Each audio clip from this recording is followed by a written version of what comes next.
MLK or John Kennedy, or who do you want me to? I think, What quote do you want? Yeah, we're excited about going first day here. We were hoping to be outside. I guessed wrong again. Thought it was going to rain. I can blame that on my football ops guy. He told me it was going to rain, so we went out to Saints. Very fortunate they allowed us to come out there and had a great practice. Kids were excited about it. We'd been away from it for a while. Really almost an extra month because we didn't get an opportunity to play in a bowl game this last season, and just a good practice. We're a young team, but we got a lot of veterans coming back playing for us, so that's exciting. You've had a couple coaches leave after you were hired. First of all, what are your thoughts on that? I mean, a guy taking a job and then not Well, that's sticking just, around. that's part of the business, and you gotta sit around and whine about it, but I'm really excited. I think we really did a nice job of the two guys that we got, and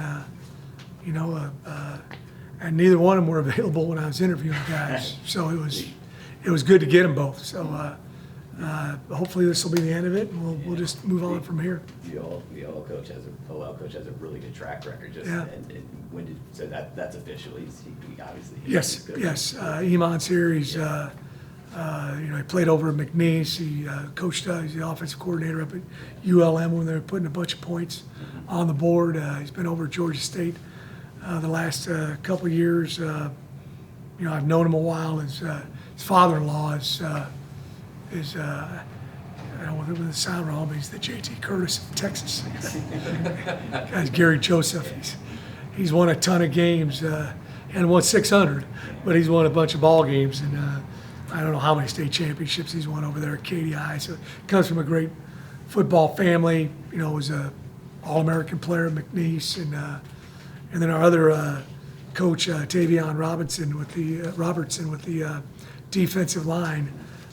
He actually played college football in South Carolina with Coach Hampton, and so he knows him well. And he played in the NFL for 4 seasons. He got injured, and he's been over there at Georgia State, done a great job there. So excited to have both those additions. When did Tavion get in? He got in Sunday night. Okay.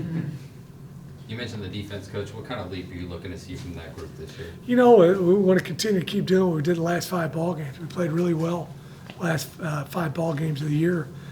Not played very well the first 7. So we got to build upon what we did, the second half of the season.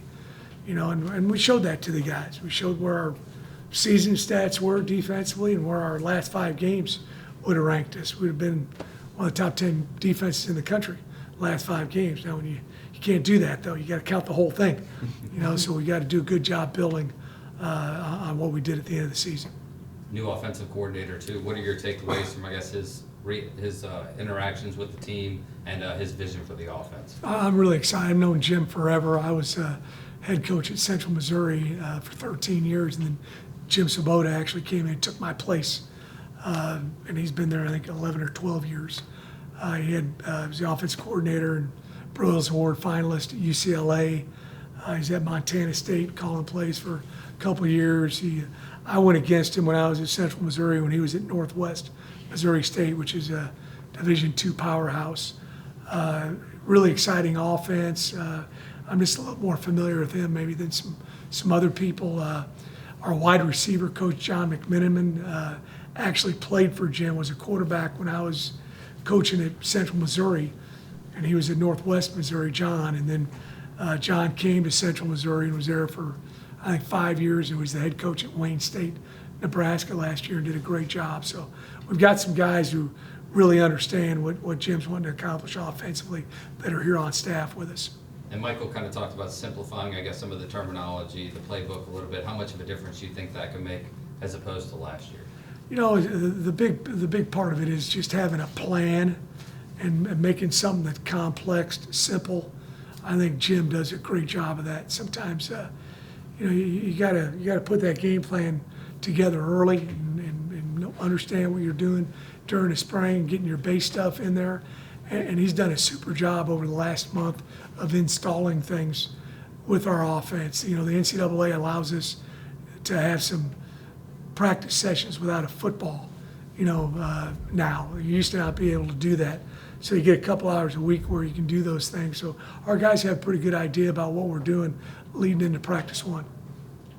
Does J.J. Gillespie still have an on-field coaching role? Yeah, he'll be working with the defensive backs. Okay, you got, how many, is there some coach that's been reassigned? Because I might, because you. Well, JJ's going to be working with, he's going to be in charge of player development for us. He does such a good job with the community and really guiding and But on game leading days, these guys. On game days, will he not?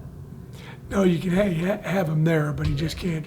It's called tactical or schematic Okay, gotcha. that you're not allowed to do when you're in that role.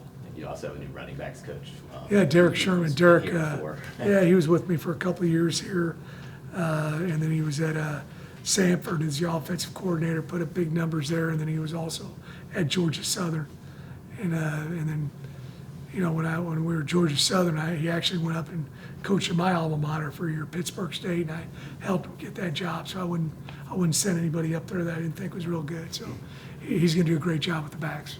Well, you've had 3-4 months to look at last year's tape and kind of tell what went wrong. What, in your thoughts, you've had nothing but wins here. What happened last season to kind of push this team back a little? Is there something you can pinpoint? Oh, there's just a lot of things, and that played into that. But we started off really poor defensively, and a lot of it was just schematic. We got to get a lot better on third down, both offensively and defensively. We were great the last 5 games, third down, defensively.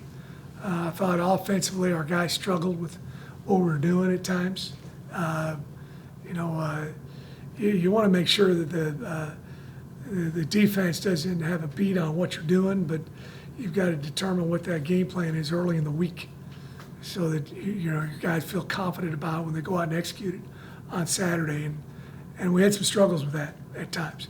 We got beat up a little bit, and unfortunately we got beat up at a key position, quarterback. We got Michael got hurt last play against Oklahoma, and then he never was really the same. He just got cleared to go full speed here last week, I guess. He had surgery here about 2 months ago, and then the guy we were going to put in was Ibieta, and he tears his labrum second game, so he's out for the season. And then our third team guy, Kai Horton, dislocated his finger on his throwing hand, and so we were a little limited. We had about 2 weeks where our GAs were throwing the football during practice. We just didn't have anybody to throw, so that's a tough position. But you can overcome that if everybody else is playing well, and we did.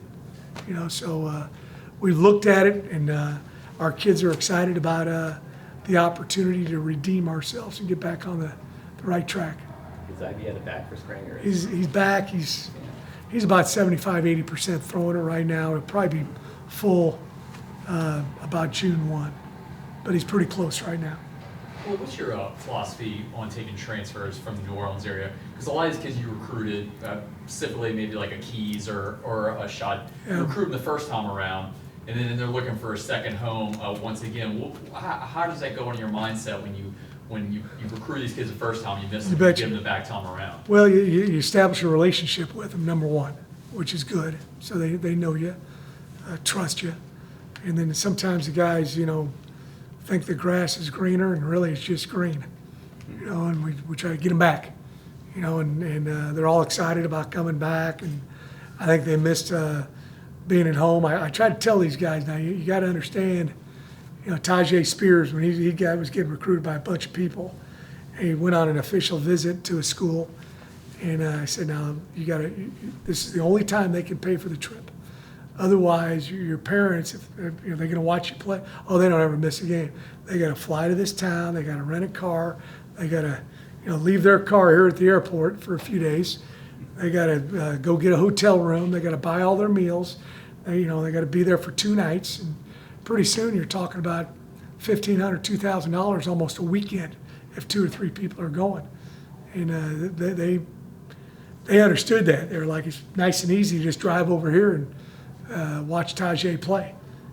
So we hope we get him on the front end, but if it works, we can get them on the back end. Hey, there was a bunch of kids from New Orleans that wanted to come back, we couldn't take, who went places. We just didn't have the room and the space at their particular position. You know, so we'd rather get them on the front end, but if we get them on the back end, that'll be fine too at times. Any other questions? Thank y'all. Thank you.